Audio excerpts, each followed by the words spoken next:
For the safety of your smile, use Pepsodent twice a day. See your dentist twice a year.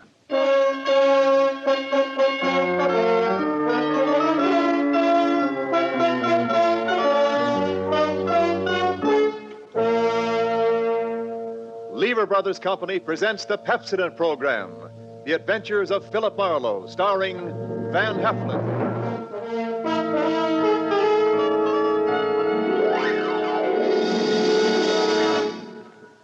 Pepsodent presents Philip Marlowe, Hollywood's famous private detective created by Raymond Chandler. Philip Marlowe, tough, cynical private eye of Murder My Sweet, the sardonic, case-hardened detective of The Brasher Doubloon, The Lady in the Lake, and The Big Sleep. You've seen him in action in all of those top-flight mystery pictures. Now, in order that you may continue to enjoy this exciting mystery series, Pepsodent brings you The Adventures of Philip Marlowe on the air with a cast of noted radio players, and starring MGM's brilliant and dynamic young actor, Van Heflin.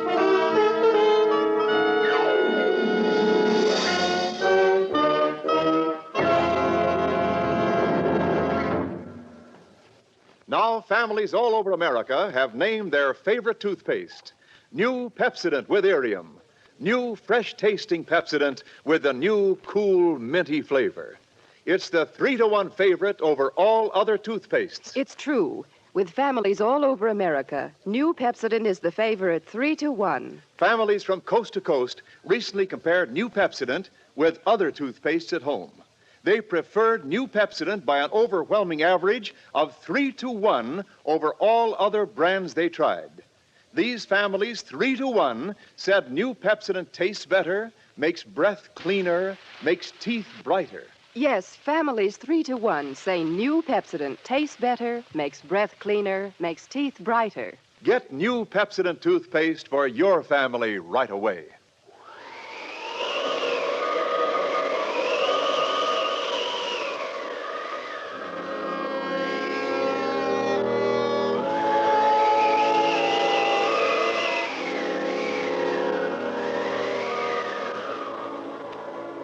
There was a rough desert wind blowing into Los Angeles that evening.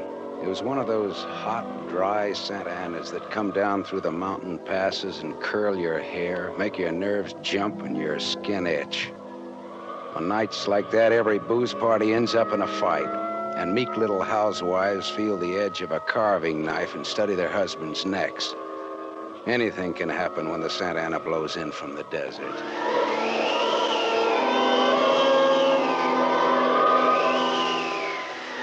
I closed up my office early. I got tired of reading Philip Marlowe, private investigator, backwards on the ground glass of my office door. So I opened the door and closed it from the outside and locked it and went out to get a beer before I went up to my apartment.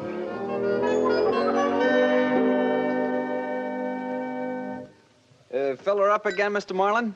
Marlowe. Marlowe. Marlin is a fish. Yeah, I know. Hey, you bartender. Give me another rye.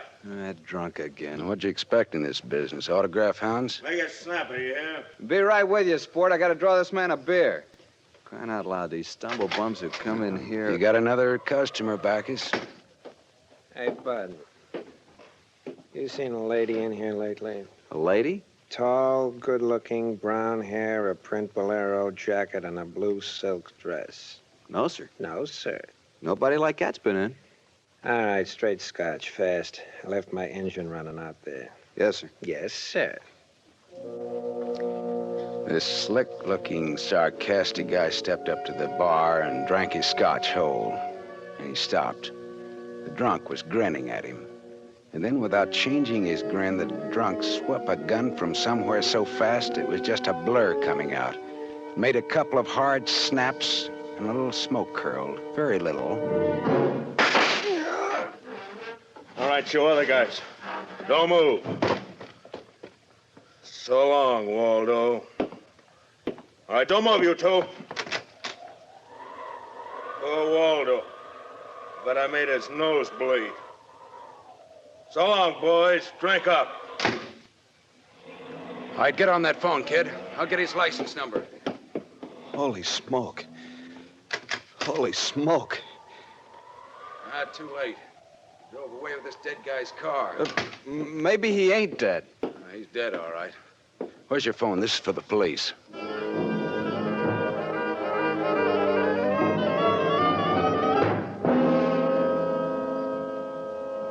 The prowl car boys were there in about 5 minutes. Waldo was out of business, all right, and nothing in his pockets told who he was, but he had about $700 on him. I told the cops what I knew, including about Waldo's tall, brown-haired, pretty girl in the bolero jacket. It was about 9 o'clock when I stepped out of the elevator in my apartment house and almost walked right into a tall, brown-haired, pretty girl in a bolero jacket, waiting for the elevator on my floor. Oh, excuse me. Just a minute, lady. I said excuse me. I'm in a hurry. Now, if you'll be good enough to Look, step you better out of... not go outside in those clothes. Just what do you mean by telling me what? This isn't a make. You're in trouble. Trouble? Yeah, the cops are looking for you in those clothes. But I haven't done anything that... I'm in room 41 across the hall now. I never collected an etching in my life. All right, I'll go with you. I'll go. I got to my room and rustled up some scotch and soda and brought the girl her glass. She had a small automatic in her hand. It jumped up at me, and her eyes were full of panic. I put down both glasses on the table slowly so that I wouldn't be misunderstood. Look, sister, maybe this wind has got you crazy, too. Don't move. Be careful, don't move. A man just got shot in a bar down the street. Before he got it, he'd been asking about a tall, pretty girl with a bolero jacket, like yours. What did he look like, this man? Tall, 5'11", slim, dark brown eyes with a lot of glitter, dark suit, white handkerchief in the breast pocket. And he must have seen you earlier tonight to know how you were dressed. Am I getting anywhere? He used to be my chauffeur. You had an appointment with him, didn't you? Why? Listen, he asked for you, didn't he? Yes, I had an appointment with him. He'd stolen something from me when he left 3 days ago. I was going to buy it back from him. Why didn't you tell the police? I couldn't tell them. It was valuable, wasn't it? Valuable enough for Waldo to steal? $15,000. Oh, it's peanuts. But it wasn't the value. It meant something to me. The man I love gave it to me, and now he's dead. He was a flyer shot down over Germany. I'll go back and tell my husband that. He probably hired you. He did? Well, how much is he paying me? And, where is this husband of yours? He's at a meeting. This late at night? He's a very important man. He's a hydroelectric engineer. I'll have you know that my husband is one of... Skip it. I'll take him out to lunch sometime and have him tell me himself. And about Waldo, whatever he had on you is dead stock now, like Waldo himself. You mean he's dead? Waldo is dead? Yes, sister, he's dead. Dead. Lady, he is dead. Oh. I scream and I'll give you 2 black eyes. I'm not going to scream. Who would that be? There's a dressing room behind that door. Hide there. I don't... Now, don't argue with me. Do it. Right, all right.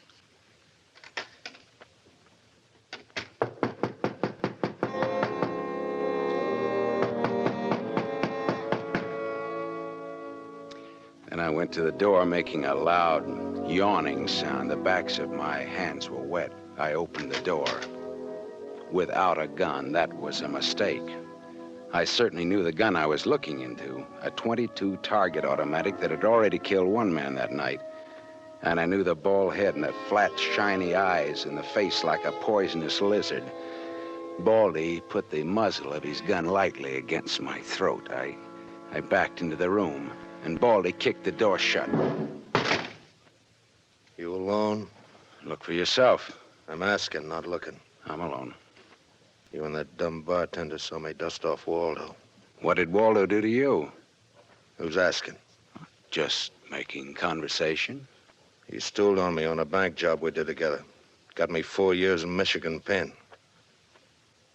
How is he? Dead? I'm still good, drunk or sober. Tell me why I came here, pal. You heard the barkeeper and me talking. I told him my name, where I lived. That's how, pal. I said why. Skip it. The hangman won't ask you to guess why he's there.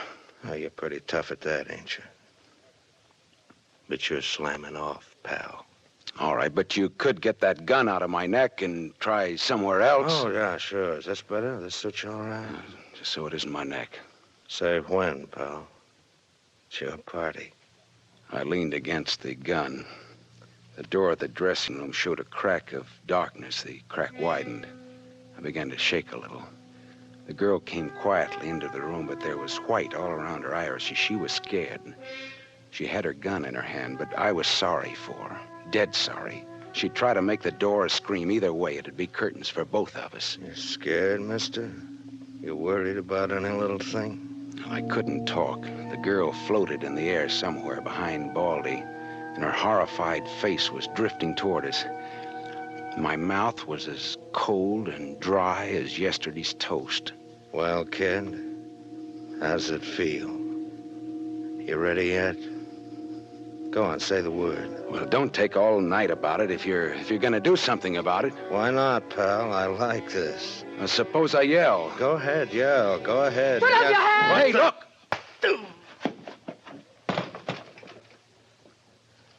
Oh, Thanks, sister. Thanks. That buys me. Everything I have is yours now and forever.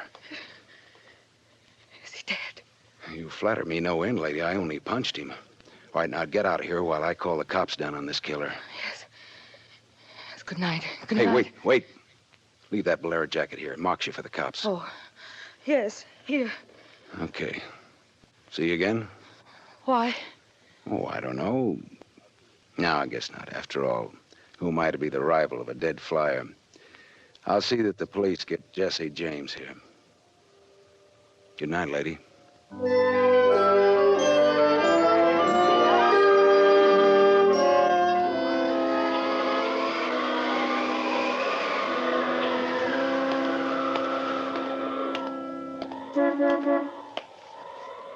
Yeah? You mean me? Yes, please. Oh, you. Again, huh? Get in. I must talk to you. You want to know what happened at headquarters, huh? Yes. Well, I went down there with the law and gave them the story.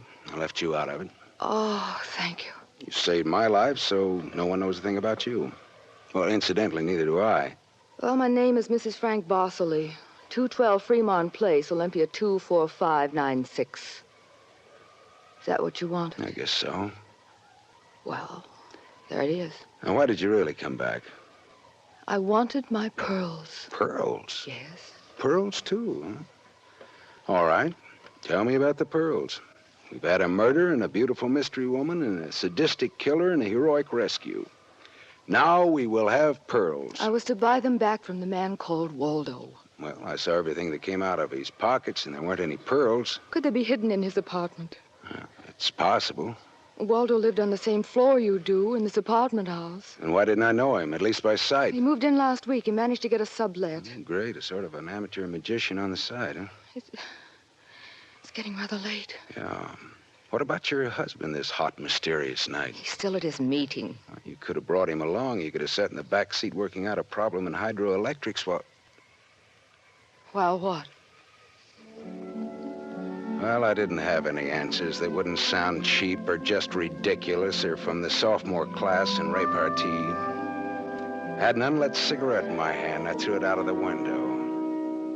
I took a hold of her and kissed her. She sat very still. I was shaking when I let go of her. Her voice trembled a little when she spoke. I meant you to do that. I wasn't always that way. Only since Johnny Dalmas was killed in the war. He gave me those pearls. 41 of them perfectly matched with a diamond propeller clasp. I'd have loved them if they'd been wooden beads because he gave them to me. I love Johnny. The way you love just one time. You understand that? What's your name? Lola. Lola, how did you explain a $15,000 pearl necklace to your husband? I told him they were imitation, then I bought them myself. How did Waldo latch onto them and what they stood for? When my husband was in Argentina, Waldo and I'd go for long drives. I was restless and wretched because of Johnny. Sometimes Waldo and I had a little drink together, but that's all. But you confided in Waldo about those pearls. I was a fool. And when your husband came back, Waldo stole the pearls and offered to sell them back to you, or he'd tell Papa, huh? I was a fool. And now you think the pearls are upstairs in Waldo's apartment? I suppose it's a lot to ask. No, sweetheart, I've been paid. I'll go look. Wait here, huh?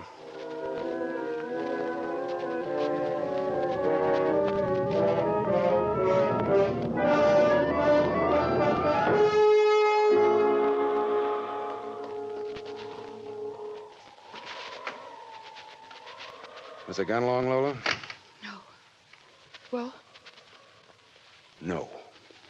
No pearls? No pearls. Oh. There was a man in Waldo's room. A man? Who? You know a man named Leon Balsanos? Not by name. I don't know. Mexican, South American, about 45, small, iron gray hair, very neat, fawn-colored suit, wine-colored tie. No, I don't think I know such a man. Is he the one in Waldo's room? Yeah. What does he have to say? Very little. In fact, nothing. He's dead.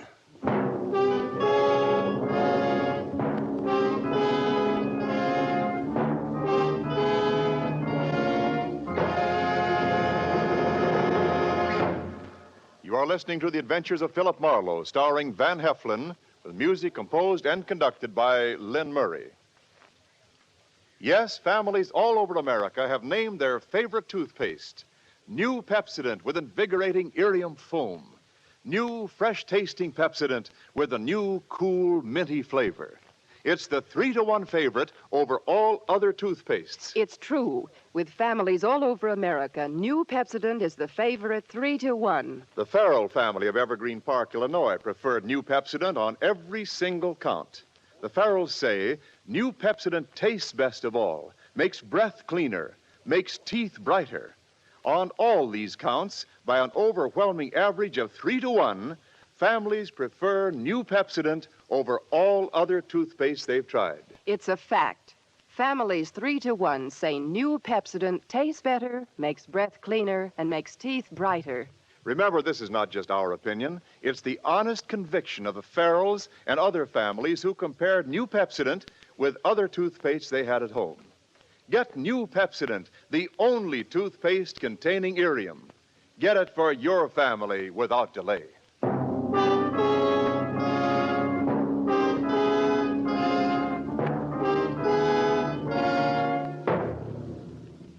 We continue with The Adventures of Philip Marlowe, created by Raymond Chandler and starring Van Heflin, who appears by arrangement with Metro-Goldwyn-Mayer, producers of the Technicolor musical Fiesta, starring Esther Williams.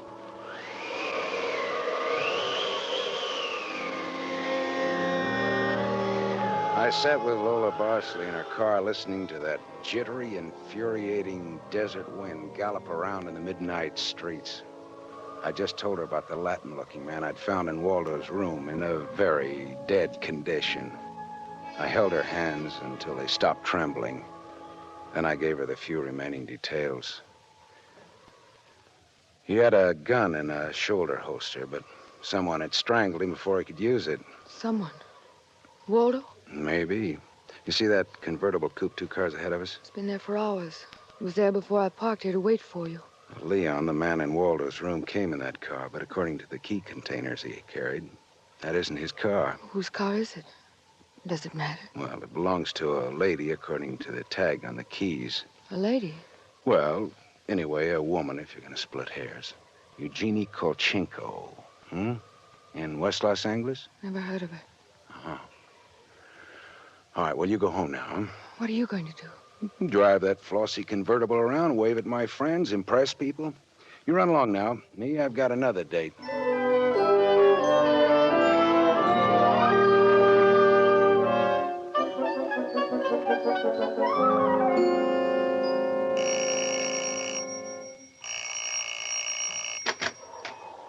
Yes?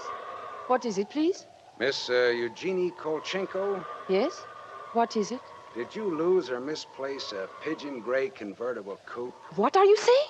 Now, don't be alarmed. I found it and I brought it home to you. Come in, please. It is a reward you wish.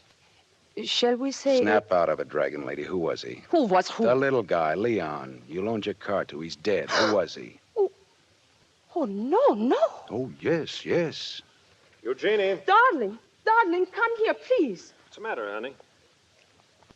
Who is this man? I came about Miss Kolchenko's car. What about her car? The gentleman who borrowed it couldn't return it on account of he isn't alive. He's dead. Darling, he's dead. Well, that's putting it more bluntly, of course. Dead, huh? Completely. Who are you? Philip Marlowe, private investigator. My card. Mm-hmm. You told the police yet? Never do at once what can be deferred pending negotiations. Aesop. I might negotiate. Oh, peachy. What do you know, Marlowe? A man named Waldo was shot in a bar tonight. I happened to have the inside as to who he was, and when I visited his apartment tonight, I found this Leo Balsanos dead. He wouldn't have had $500 in 20s on him, would he? No, but this Waldo had over $700 on him when he was killed at that cocktail bar, mostly in 20s. Hmm. Is there a basis there for negotiations yet? Very well, Marlowe. I'm a married man. There were certain unpaid bills for some stuff Miss Kolchenko here had charged to my account. But you told me I might charge to your account. All right, so I wasn't very bright. That might be the understatement of the decade, but go on. I had the unpaid bills safely in my briefcase. Somehow this Waldo had a chance to steal the briefcase. I hired Leon and gave him $500 to buy back those bills from Waldo. Instead, Waldo took Leon's dough and was forced to kill Leon in the process. And then he went out to keep another date and accidentally walked into an old pal hostile enough to blow him down. And someone still has those bills. And I'm in for a divorce suit. The man who shot Waldo got away in Waldo's car with your briefcase in it. Yeah, that could be. The cops caught him. Oh. And the police have the briefcase. Maybe. But the police are interested in solving crime, not in tossing mud for the benefit of sensation eaters. Look, I've got a friend or two at headquarters. Let me see what I can do. It's worth $500 to me. Well, then that's what it'll cost you. Well, good luck.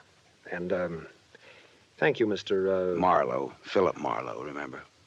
My name is Frank Barcelay. Barcelay. Oh? What does that mean? The big hydroelectric engineer? Yeah. How did you know? My voices tell me. Who? Darling, this man is manifestly insane. It's the heat, Miss Kolchenko. It's the Santa Ana. It's the desert wind. May I use your telephone?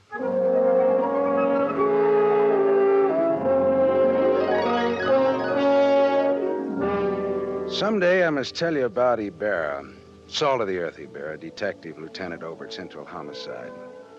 I phoned Ibarra from Miss Kolchenko's house and told him where he could find a well-dressed cadaver named Leon and furnished a few small details. I gave Ibarra time to check my tip, and then I went down to see the good lieutenant and told him why I'd been up in Waldo's room, only to find Leon instead of a certain lady's string of pearls. Pearls, eh? Well, I thought Waldo might have them up there. Whose pearls were they? A lady's. Go on. Or they might have been in Waldo's car that Waldo's killer drove away in. Yeah. Oh, what, yeah? They might have. Also a batch of unpaid bills charged to the account of a certain Frank Barcelay? Yeah. Uh-huh. Well, now, the police aren't interested in domestic scandal. They want to prevent or to solve crime, right? So? So I've got $500 for the police fund if those pearls and those bills are returned to their rightful owners. Quit your kidding. No, it's a valuable necklace. Yeah? There's your necklace. That's it. 41 pearls, perfectly matched diamond propeller clasp. That's it. That's the one. Take it away, Marlowe. On the level? Just tell me straight what it's all about, all I ask. Sure. Well, this Waldo was blackmailing a wife with the pearls and her husband with the bills, a guy by the name of Barcelay. Well, Barcelay sent Leon to get the bills from Waldo. Instead, Waldo killed Leon, then stepped out and happened to get shot by that guy at the bar. Now, if Barcelay's name stays out of the paper, I get $500, and that goes to the police fund. We'll keep him out. Well, now, I'm not in this case for money. I just want to get back the bills and the pearls. As you say, Marlowe, the police aren't in business to sling mud. Well, you can deliver the pearls to the lady yourself if you like. No, She no, lives no, at... No, Marlowe. You better take them to her. You see, except for the diamond propeller clasp on them, they're phony. Phony, but... All but the clasp, Marlowe. All but the clasp. Well,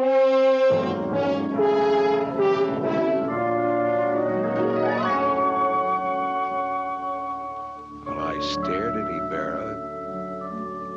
So the flyer, Johnny Dalmas, the great lover, had given Lola a string of fake pearls. Well, I didn't know how to tell her, but I called her up and told her to meet me at the Beachcombers at 2. I was going to slip her the bad news slowly. I'm glad you asked me to meet you here, Mr. Marlowe.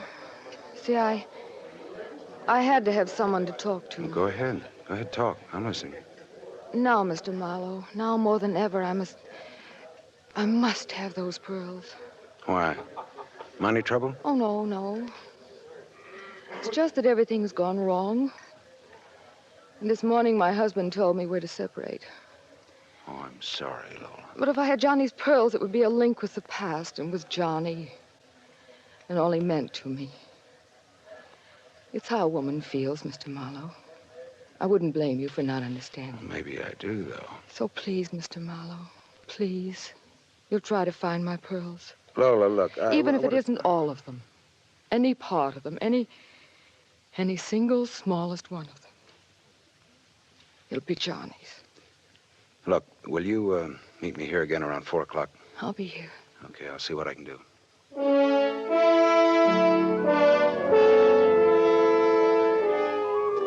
There was only one earthly decent thing I could do. I took Lola's glass pearls to a jeweler, and I had him take off the diamond clasp and put it on one of those strings of so-called simulated pearls that they sell you for $3, tax included. And I went back to keep my 4 o'clock date with Lola at the Beachcombers. Well, Mr. Marlowe, anything new? Yes, the police found some pearls in Waldo's car. They found my pearls? No, not exactly. Not exactly. Well, Waldo was getting set to gyp you, Lola. He had the diamond clasp of your necklace attached to a string of cheap imitations. And then he sold the real pearls. Oh, how... Oh. These are the imitations here. Yes. But it is my clasp. The clasp is real. Is that all right? Yes, it's the clasp that Johnny Dalmas gave me. Of course it's all right. Oh, that's swell. And thank you so much, Mr. Marlowe. Forget it. I won't. Not ever. Well, is this goodbye? Yeah, I think so. You'll never get over Johnny Dalmas, Lola. If anybody ever bothers you again, though, well, let me know. Name's Philip Marlowe.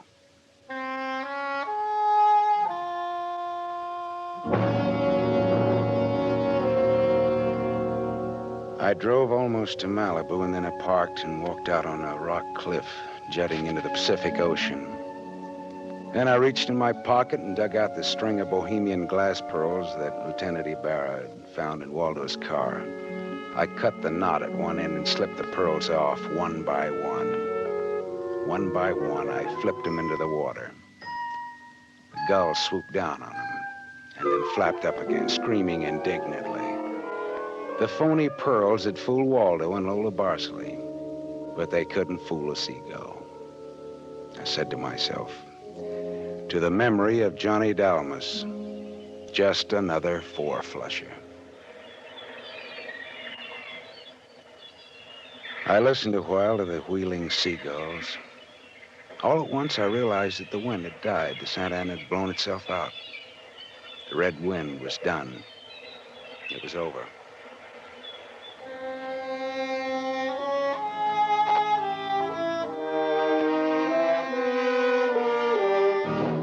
You have just heard Van Heflin starring in the first of a new mystery series, Raymond Chandler's The Adventures of Philip Marlowe, brought to you by the Lever Brothers Company, makers of Pepsodent. Have you tasted the new Pepsodent toothpaste? Its lingering, minty flavor is so fresh and inviting, families prefer it by an overwhelming average of 3 to 1 over all other toothpastes in a recent nationwide test. They said new Pepsodent tastes better, makes breath cleaner, and makes teeth brighter. Remember, new Pepsodent gives you more invigorating irium foam. It sweeps dulling film away. No wonder it's the 3-to-1 favorite with families all over America. Get new Pepsodent with irium for your family right away. Tonight's story on the adventure of Philip Marlowe was based on Red Wind, written by Raymond Chandler, creator of Philip Marlowe, the screen's most famous private detective. It was adapted for radio by Milton Geiger. Heard with Van Heflin was Lorene Tuttle as Lola Barceley.